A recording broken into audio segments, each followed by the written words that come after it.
예, 이제 고분자 가공에 대해서 한번 이야기를 해보도록 하겠습니다. 자, 우리가 플라스틱을 중심으로 한 고분자가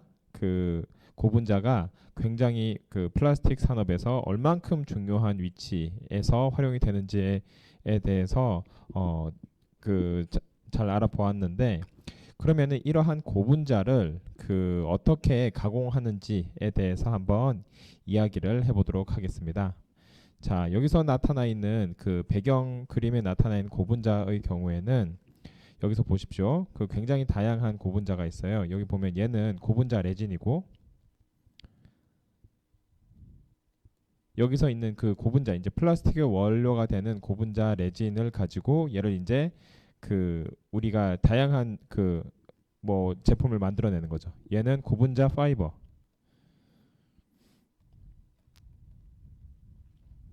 그 다음에 얘는 이제 고분자를 가지고 다양한 제품을 만들 수 있는데, 얘는 그 고분자를 프로파일링 제품,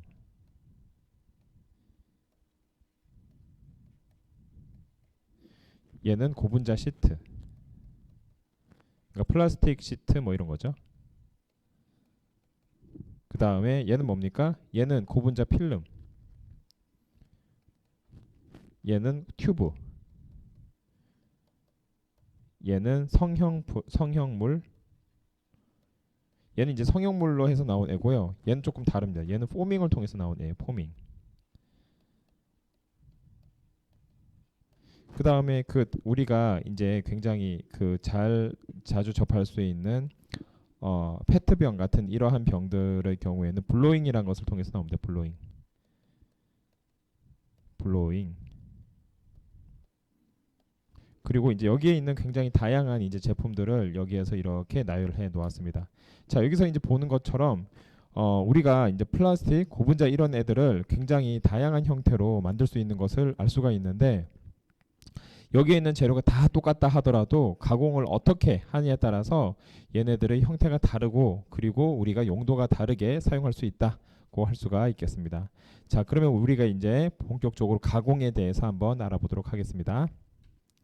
자, 이러한 먼저 플라스틱 관련한 굉장히 많은 제품들이 있는데, 이러한 제품들은 어떻게 만들어지는지 여러분 한번 생각해 볼게요. 우리가 아무리 똑같은 재료를 가지고 시작한다 하더라도 얘네들의 결과가 다르다라는 것을 알 수 있는데, 이런 다른 결과의 제품들은 어떻게 만들어지는지 한번 알아보도록 하겠습니다. 자, 우리가 한번 떡 방앗간에서 가래떡을 뽑는 걸 한번 생각해 보세요. 우리가 방앗간에서 뭐를 합니까? 떡의 가장 원재료인 뭐 예를 들어서 무슨 뭐 가래떡이라고 하면 쌀이죠, 쌀.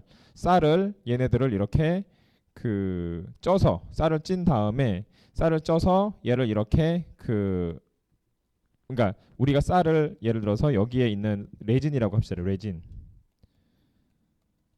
여기 보이죠? 이게 고분자 레진인데, 플라스틱 레진인데, 얘네들을 바로 쓰는 게 아니라 얘를 이제 녹여가지고 쓰는 겁니다. 자, 이러한 형태로 예를 들어서 우리가 쌀도 쌀을 바로 쓰는 게 아니라 쌀을 예를 들어서 불려가지고 익혀서 걔를 이제 가열을 하죠. 가열을 한 다음에 걔를 이제 다시 여기에 일정한 틀의 모양에 의해서 뽑아내죠. 특정 모양으로 뽑아내죠. 이게 이제 여기서 나온 가래떡이죠. 그런 것처럼 마찬가지로 지금 레진 같은 경우도 원료를 가열을 합니다. 원료를 가열을 해서 일정 모양의 틀에 의해서 특정 모양으로 만든다. 이것이 바로 떡 방앗간에서 만드는 뭐 가래떡을 포함해서 많은 이런 뭐 시루떡 이런 거 있죠. 뭐 이런 것들을 뽑아낼 때 맨 처음에는 쌀을 불려가지고 얘를 이렇게 가열을 한 뒤에 우리가 원 재료를 이렇게 어느 정도 유동성이 있게 만든 다음에 걔를 이제 특정 모양으로 뽑아내는 게 굉장히 플라스틱의 이런 성형과 비슷하다라고 할 수가 있겠습니다. 자, 그래서 뭐 얘랑 완전히 똑같진 않지만 비유를 들자면은 이러한 일정한 모형의 틀에 의해서 특정 모양으로 만든다라는 점에서 비슷하다라고 할 수가 있겠습니다. 자, 그런데 우리가 고분자 가공에 대해서 플라스틱 가공에 대해서 이야기할 때 얘네들을 복잡하게 말하자라고 한다면 굉장히 복잡하게 이야기할 수 있어요. 그래서 왜냐면은 사실 고분자 가공이 그렇게 간단한 게 아닙니다. 얘네들이 굉장히 그 뭐 좀 많은 요인이 들어가 있죠. 예를 들어서 수학, 그다음 물리, 화학, 그다음 화학공학, 재료공학 이러한 굉장히 다양한 학문들이 사실은 고분자 가공에 들어가 있어요. 그래서 이 고분자 가공을 그냥 단순히 뭐 떡방앗간에서 가래떡 뽑듯이 이렇게 쉽게 뽑는다라고 생각하기에는 그러기엔 조금 더 복잡합니다. 왜냐하면 굉장히 다양한 제품을 우리가 만들고 있기 때문이죠. 그렇기 때문에 고분자 가공은 굉장히 다양한 수학, 물리, 화학, 화학공학, 재료공학 등이 의 기술이 복합화된 나름 첨단 학문입니다. 첨단 학문. 여러분들이 이제 생각하는 것보다 훨씬 고분자 가공은 굉장히 이제 그 많은 그 기초 과학과 공학적인 지식이 필요한 첨단 학문이고 이것을 어떻게 잘 만드냐에 따라서 그 회사의 기술이 결정이 돼요. 그래서 그 우리가 그냥 보기에는 텔레비전 이제 프레임 같은 경우에는 굉장히 뭐 플라스틱으로 된 경우가 많은데 여러분 혹시 그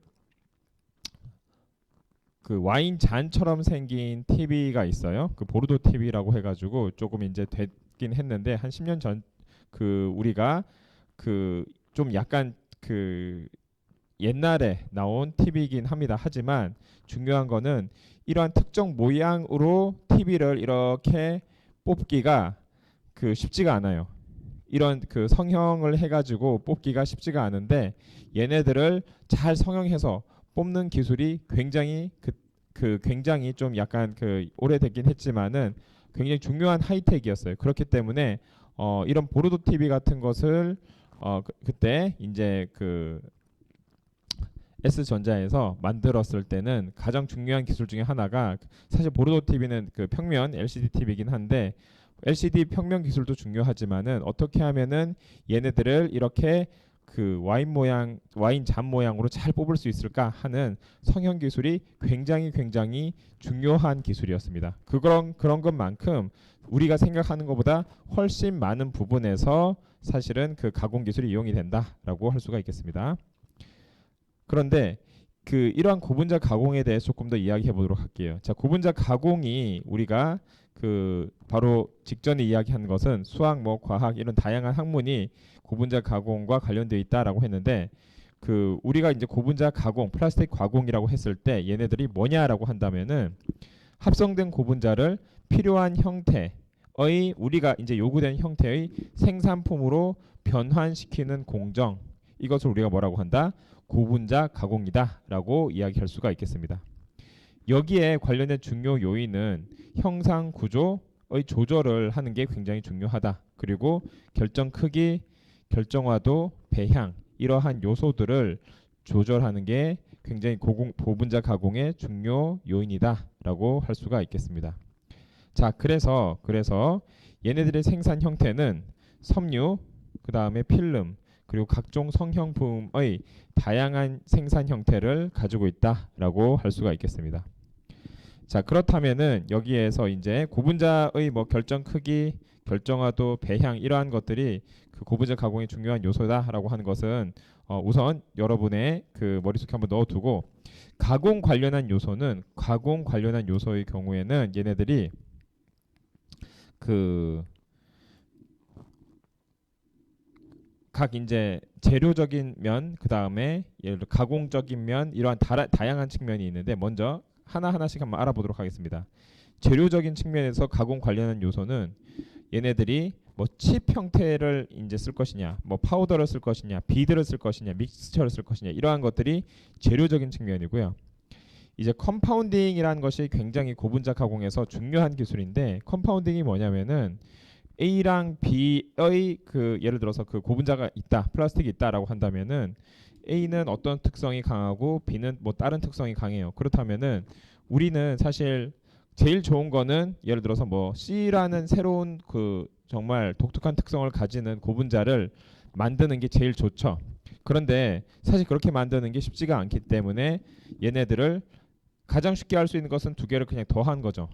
두 개를 더해서 우리가 물론 뭐 A의 특성과 B의 특성을 100%다 살리기는 어렵겠지만은 약간의 컴프로마이즈하는 형태에서 우리가 원하는 특성을 물성을 어느 정도 도달할 수 있는 게 뭐다?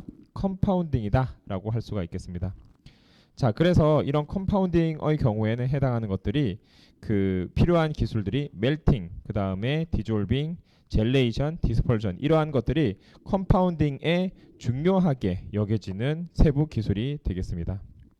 자, 그 다음에 구조화가 있는데 구조화라고 하는 것은 사실 컴파운딩까지라고 하면은 원료 단계예요. 어찌 보면 원료를 어떻게 우리가 만들 것이냐, 컴파운딩을 최종 그 프로덕으로 하지는 않고 우리가 컴파운딩을 통해서 또 다른 어떠한 물질을 어떠한 그 제품을 만들기 위한 그 재료 그 새로운 재료를 만든다라고 이해하면 되겠어요.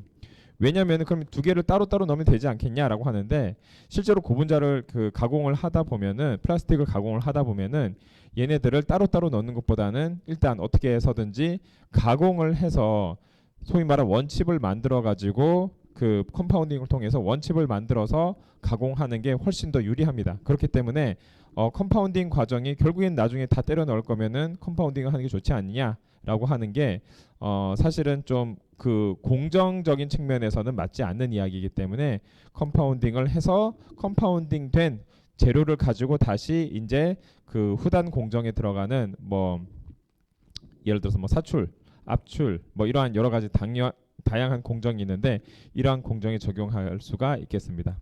자, 그렇다면 이러한 공정에서 이제 구조화라고 하는데 우리가 어떤 구조를 만들 것이냐에 따라서 다양한 그 얘네들의 그 제작 방법이 있죠.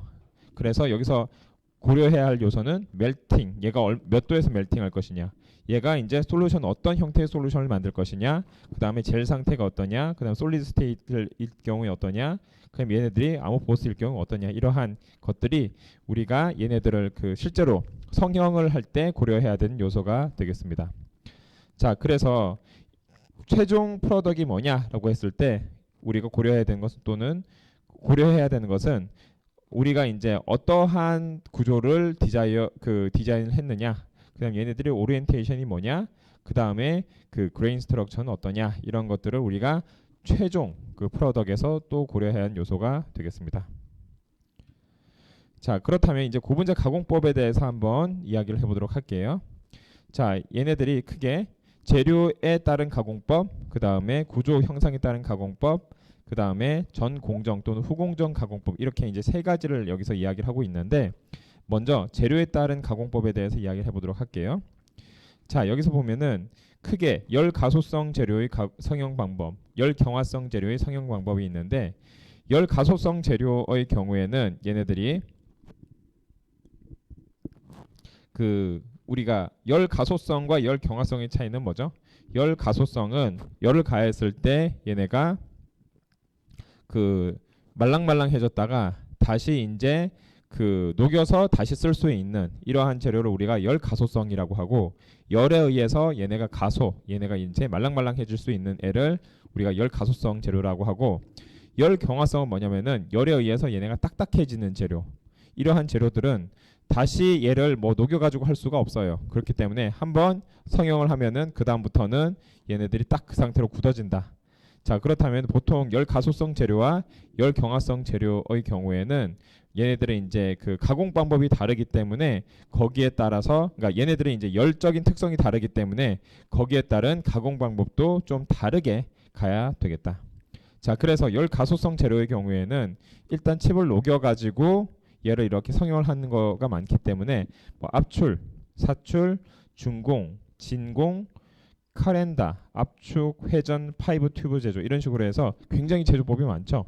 이런 것들에 사용할 수 있는 재료들이 대부분 열 가소성 재료에 해당이 될 것이고, 열 경화성 재료의 성형 방법의 경우에는 압축, 이송, 사출, 적층, 주형, FRP 이러한 것들이 열 경화성 재료가 열을 가했을 때 어떻게 경화돼서 성형이 되는지에 관련된 성형 방법이 되겠습니다. 자, 이제 구조 형상에 따른 가공법을 한번 분류해 보면은 얘네가 어떤 구조와 어떤 형상을 가지냐에 따라서 가공법을 또 분류할 수 있는데 필름 가공, 성형품을 다시 또 각용하는 거, 섬유 가공, 표면 코팅, 발포 가공, 강화 수지 및 복합 재료의 성형, 이렇게 구조, 성형상에 따른 가공법을 분류를 할 수가 있을 것이고요. 그 다음에 전공정 또는 후공정 가공법의 경우에는 컴파운딩, 열성형, 소결, 용접 이런 게 있어요. 자, 여기 보면은 전공정 또는 후공정 가공법이 무슨 소리냐? 우리가 좀 전에 컴파운딩이 뭐라고 했습니까? 컴파운딩이 얘네들을 녹여가지고 그러니까 여러 가지 이종의 성질을 가진 애들을 같이 섞어서 얘를 녹여가지고 이런 새로운 형태의 그 칩을 만들어서 걔를 재료로 써서 다시 또 가공할 수 있게 사용하는 것을 우리가 컴파운딩이라고 했잖아요. 그러면은 얘는 전공정에 해당할까요? 후공정에 해당할까요? 전공정에 해당하죠. 왜냐면은 이렇게 섞어가지고 만든 애들을 다시 또 성형이나 다른 공정에 넣을 거기 때문에 공정 전 공정에 해당이 되고요. 우리가 메인 공정, 이러한 애들이 메인 공정에 들어가요. 뭐 이렇게 어떻게 해서 재료를 성형을 할 것이냐 하는 것이 메인 공정에 들어가고, 메인 공정 전에 들어간 애들은 다 전 공정에 들어가고요. 메인 공정을 메인 이제 프로덕트를 만들고 나서 다시 또 이렇게 추가적인 공정에 의해서 얘네들을 다시 성형을 한다 할 경우에 얘를 뭐라고 하냐면 후공정이라고 합니다. 그러면은 뭐 그 전공정과 후공정의 경우에는 우리가 메인 공정을 기준으로 해서 나눈 것인데, 실제로 이런 것들은 여러분들이 한번 보면서 아 이게 전공정이구나 이게 후공정이구나 그냥 외우는 것보다는 보면서 이제 감을 잡는 것이 중요합니다. 자, 그래서 컴파운딩 같은 경우에는 아까 이야기했죠. 우리가 실제로 성형하기 전에 얘네들을 사용하는 것을 우리가 컴파운딩이다 라고 하고요. 그 다음에 후공정의 경우에는 뭐냐면은 일단 우리가 그 성형품을 만들어내요.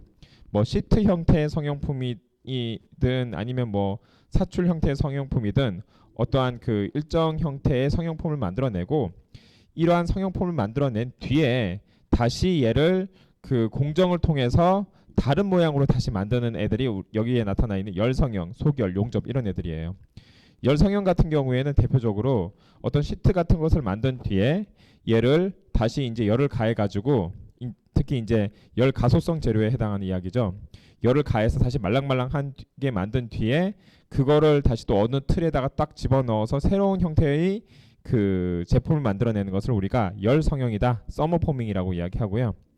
그 뒤에 이제 소결과 용접은 좀 다른데, 소결의 경우에는 이렇게 그 뒤에 이제 길게 다시 또 안정화시키는 공정을 소결이라고 하고, 용접의 경우에는 말 그대로 웰딩 두 개를 붙이는 행위죠. 그렇기 때문에 일단 만들어진 두 다른 성형품을 열로 녹여가지고 붙이는 방법, 뭐 열로도 용접을 할 수 있지만은 여러분이 이제 자주 쓰는 어떤 다른 그 용접제들이 있죠. 용접제로 사용하는 그런 그 플라스틱 또 고문자들이 있죠. 그럼 걔네들을 써서 용접을 할 수도 있게 되겠다.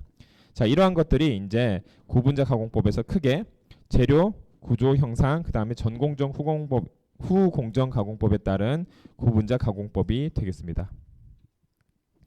자, 그러면은 우리가 고분자 가공이 굉장히 다양한 학문이 여기에 관련되어 있다라고 했잖아요. 그럼 고분자를 학문으로 이야기했을 때 고분자 가공학의 경우에는, 그러니까 플라스틱 가공이 어떤 식으로 우리가 접근을 할 수 있는지 한번 이야기를 해보도록 할게요. 수치적 접근과 실질적 접근이 있는데, 이렇게 말하면 되게 좀 이게 무슨 소린가 싶은데, 수치적으로 접근한다라고 하는 것은 우리가 이것을 그러니까 고분자 유변학이라는 게 있습니다. 고분자 이제 폴리머 레올로지라고 하는 게 뭐냐면은 고분자를 일단 얘네들을 이렇게 녹여요. 고분자를 녹인 다음에 얘네의 흐름이 어떤지를 이렇게 그 연구를 하고, 그러면 우리가 얘네가 잘 코팅이 될 것인가, 그다음 성형하는데 어떤 식으로 성형을 해야 될 것인가를 그 우리가 이제 유체역학적으로 해석을 하는 것을 우리가 고분자 유변학이다라고 합니다. 그럼 얘네들을 이제 잘 알 경우에는 실질적으로 우리가 그 공정 조건이 어떨 때 이런 고분자 유변학을 활용을 해서 이렇게 될 수가 있다라고 이제 이론적으로 확립을 하면은 그 조건에서 이제 실질적으로 요걸 조금씩 튜닝을 해서 이렇게 만들 수 있겠구나 라고 이제 하는 거죠. 그렇기 때문에 고분자 유변학의 경우에는 이런 그 우리가 공정 조건을, 실질적인 공정 조건을 잡는 가장 기초 데이터를 제공한다라고 할 수가 있겠어요. 자, 그리고 공정에서 유변학의 경우에는 이걸 실질적으로 공정에서 집어넣었을 때 얘네가 어떤 유변물성, 얘가 어떤 레올로지컬 프로퍼티를 나타내는지를 연구하는 학문이 되겠는데, 예를 들어서 뭐 압출 공정, 사출, 필름, 섬유 이러한 공정들이 있는데, 이러한 공정들에서 고분자의 유변물성이 어떻게 나타나는지를 이제 연구를 하면은, 실질적으로 이런 것들은 우리가 이런 기계를 디자인할 때도 사용이 되고, 공정을 이제 운영을 할 때도 이러한 공정을 개선해야겠다라고 할 수가 있기 때문에 굉장히 그런 그 고분자 유변학의 경우에는 그냥 학문으로서로 끝나는 게 아니라 실질적으로 얘네들이 바로 현장에 적용이 될 수 있는 학문이다라고 할 수가 있겠습니다. 자, 그다음 복합체 공정에서 유변학의 경우에는 특히 이제 다성분계 고분자라고 하면은 고분자 블렌드 및 복합체에서 고분자의 물성, 유변학적 물성, 공정 해석 예측을 하는 것으로서 우리가 얘네들이 이제 멀티 페이즈가 있을 때 얘네들의 흐름이 어떤 것인가를 연구한 학문이 되겠고요. 그 다음에 후가공에서의 유변학은 우리가 그 좀 전에 이야기했죠. 가공이 전공정과 후공정이 있는데, 후공정에서 얘네들을 어떻게 가공을 할 것이냐 하는 것도 결국 유변학이 되는데, 얘네들을 이제 추가 가공할 때 어떤 공정이 필요한지를 연구하는 게 후가공에서 유변학이 되겠다. 자, 이제 이거는 약간 이제 수치적으로 접근을 하는, 학문적으로 접근하는 고분자 가공학이고, 좀 더 실질적으로 접근하다 보면은 얘네들은 이제 공정적으로 접근한다라고 보면 되겠습니다. 공정적 공정. 자, 예를 들어서 고분자 공정의 경우에는 실질적으로 얘를 어떤 다이, 어떤 금형이 필요한 것인가, 얘네들을 가공을 하는데 어떠한 접근이 필요한 것인가를 연구를 하는 것이고, 두 번째 압출 및 사출 공정의 경우에는 압출과 사출은 조금 다르는데 이제 익스트루전과 인젝션의 차이인데, 얘네들이 실질적으로 만드는 기계도 다르고 얘네들이 공정도 좀 다르긴 하지만은 실질적인 얘네들의 공정과 공정 조건이 어떻게 될 것이냐, 예를 들어서 압출은 어떻고 사출 성형은 어떻고, 얘네들을 하기 위해서 금형은 어떤 구성이 돼야 되고, 그 다음에 공정 조건은 어떻게 돼야 되고 하는 것들에 대해서 굉장히 이제 프랙티컬하게 연구를 하는 그 학문이 되겠고요. 고분자 섬유 가공의 경우에는 이제 고분자 섬유 가공은 뭐 쉽게 말해 실을 뽑는 건데, 우리가 고분자를 파이버 형태로 이제 뽑는다라고 보면 되겠어요. 그러면은 지금 우리가 입고 있는 옷 같은 데에서 굉장히 많이 사용이 되는 게 고분자 이제 섬유인데, 우리가 지금 관심이 있는 것은 이러한 고분자 섬유가 아니라 완전 슈퍼 앰프라 같은 굉장히 고성능 고분자를 사용을 했을 경우에 얘네들의 그러니까 고성능 고분자를 사용을 했을 경우에 얘네들을 실로 뽑으면은, 실 형태로 뽑으면은 굉장히 장점이 큽니다.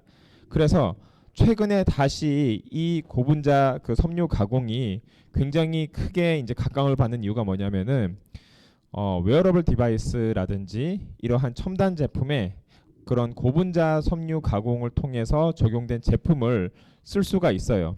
그렇다면은 이러한 제품을 우리가 복합체로 만들 경우에, 고분자 가공을 해서 만들었을 경우에는 얘네들이 굉장히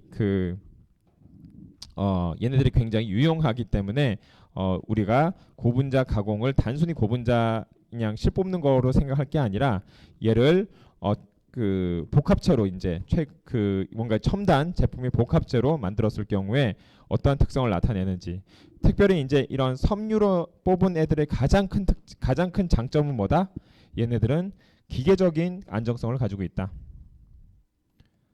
자, 기계적 안정성을 가지고 있으면은 얘네들이 굉장히 구부러지든지 뭐 어떻게 이렇게 뭐 다양하게 이렇게 변형이 되더라도 안정되게 우리가 쓸 수가 있지만은, 만약 이게 이러한 섬유 형태로 되어 있지 않다라고 한다면은 기계적인 안정성, 기계적인 강성이 별로 없기 때문에 우리가 특히 이제 플렉서블한 그런 제품을 사용하는 데는 굉장히 불리하다. 그래서 첨단 슈퍼 앰프라 같은 애들의 고분자를 이제 섬유 형태로 만드는 것, 또는 우리가 웨어러블 디바이스와 같은 이러한 첨단 기기를 첨단 기기 어플리케이션에 이러한 섬유 형태로 복합체를 만들어서 적용하는 것, 이러한 것들이 우리가 섬유 형태에서의 그 고분자 가공에 대한 장점을 극대화하는 것이고, 또 다른 게 뭐가 있냐면은 지금 얘네들을 기반으로 해서 우리가 탄소 섬유를 뽑을 수가 있어요. 탄소 섬유를 우리가 탄소 섬유를 만드는 과정은 또 다른 과정이긴 한데, 이 탄소 섬유를 뽑기 위해서 어떠한 이제 프리커서로 이제 사용이 되는데, 전구체로 고분자가 사용이 되는데, 어떠한 전구체의 그 고분자 섬유를 사용을 해서 탄소 섬유를 뽑을 것인가에 따라서 얘네들의 특성이 막 바뀝니다. 그렇기 때문에 이제 이 고분자 섬유 가공은 그 이전에는 굉장히 이게 뭐 우리가 그 섬유라고 하면은 이미지 자체가 뭔가 약간 좀 올드 테크놀로지, 뭐 약간 사양 이런 느낌이 있지만은 지금은 완전히 달라요. 얘네들이 이런 섬유가 가진 강점을 극대화하는 새로운 많은 방법이 생겼고, 특히 이제 우리가 웨어러블한 어플리케이션의 경우에는 섬유 형태로 재료를 만들었을 경우에 굉장히 큰 기계적인 장점이 있기 때문에 현재 이제 이러한 그 장점을 극대화하는 방식으로서 새로운 섬유 가공에 대한 어프로치가 많이 이루어지고 있다라고 이해를 하면 되겠습니다. 자, 그 다음에 그 고분자 재료를 필름 가공으로 하는 거. 굉장히 다양한 필름이 있죠. 우리가 뭐 예를 들어서 가장 간단하게 볼 수 있는 무슨 뭐 PET 필름이라든지, 아니면 뭐 그 뭐 예를 들어서 우리가 그 필름을 만드는 방법도 되게 다양한데, 가장 쉽게 볼 수 있는 게 여러분이 이제 그 뭐 음료수나 이런데 겉에 이제 얘네들이 달려 있는 그 필름 같은 것들을 여러분이 볼 수 있을 것이고요. 뭐 그거 외에도 되게 뭐 많죠. 그런데 그것에서도 또 하이텍이 있습니다. 예를 들어서 열수축 필름 이런 것들이 있는데, 열수축 필름이 쉽게 말해서 뭐냐면은 우리가 특정, 여러분 이제 그런 음료를 본 적이 있을 텐데, 특정한 모양, 특정한 형상을 가진 이러한, 예를 들어서 뭐 좀 복잡한 형상을 가진 이러한 그 병이 있다라고 합시다. 그런데 이 병에 이렇게 필름이 이렇게 있는데, 이 필름이 이 형상에 딱 맞게, 이 형상에 맞게 막 그림도 잘 그려져 있고 해요. 그러면은 그냥 봤을 때는 얘네가 그냥 뭐 필름을 만들었나라고 싶지만은, 사실은 얘를 그 요런 여기에 이제 컨포멀하게 딱 맞게 만들어야 되기 때문에, 얘가 원래 만들어졌을 때는 좀 약간 다른 형태로 이렇게 프린팅이 됐다가 얘가 이렇게 딱 열수축을 통해서 그 특정 이런 그 모양 특정 이제 형상을 가진 이런 병이라든지 이런 거에 얘네가 딱 맞게 줄어들어서 우리가 딱 원하는 그 글자 또는 그림을 형상을 만들기 때문에 이것을 우리가 열수축 필름이라고 하는데, 이러한 것들을 만드는 게 사실은 굉장히 하이텍에 해당이 된다라고 할 수가 있겠습니다. 그래서 이러한 그 특수 필름을 가공하는 것도 굉장히 기술이다. 그 다음에 이제 고분자 블렌드 및 복합체의 경우에는 이것도 굉장히 그 다양한 뭐 할 말이 많은데, 여기서 가장 핵심이 되는 건 첨가제입니다. 첨가제. 여기 마스터 배치라는 게 있는데, 우선 뭐 마스터 배치에 대해서는 뭐 차치하더라도, 첨가제의 경우에는 원래 우리가 그 특정 고분자 플라스틱을 써서 얘네들이 가진 특성이 있다고 한다면은, 이 특성을 구현을 하는데 그 얼마만큼의 예상되는 물성이 있죠. 그런데 우리가 요 물성 가지고는 조금 아쉽다, 뭔가 좀 개선이 필요하다라고 할 때, 다른 그 플라스틱 또는 고분자를 섞어서 또는 새로운 고분자를 만들거나 할 수도 있겠지만은, 그런 게 아니라 그 약간의 이제 좀 굉장히 드라마틱한 개선이 아니라, 좀 소위 말하는 인크리멘탈한, 좀 약간 어느 정도 조금만 개선하면 좋겠다. 그래서 얘네들 기본적인 베이스 머티리얼은 우리가 맨 처음에 사용하는 뭐 예를 들어서 페트면 페트를 사용하는데, 그 페트의 단점인 이러한 점을 조금 보완해서 그 물질을 뭐 어떤 제품을 만들었으면 좋겠다라고 할 때 사용이 되는 게 뭐냐면은 첨가제입니다. 첨가제. 자, 첨가제가 고분자를 개선할 때도 쓰고, 기능을 넣어줄 때도 쓰고, 블렌딩 할 때 얘네들이 블렌딩을 잘 이렇게 될 수 있도록 할 때도 사용이 됩니다. 이러한 것처럼 그 여기서 이제 그 고분자 가공에 대해서는 굉장히 이제 우리가 할 수 있는 것들이 많은데, 그 수치적 접근으로서는 그 유변학적인 접근이 있고, 그리고 실질적으로는 우리가 공정상으로는 다음과 같은 접근법이 있게 되겠습니다. 자, 그래서 이제 본격적으로 성형 가공, 필름 가공, 기타 가공을 중심으로 해서 고분자 가공에 대해 이야기를 해보도록 하겠습니다.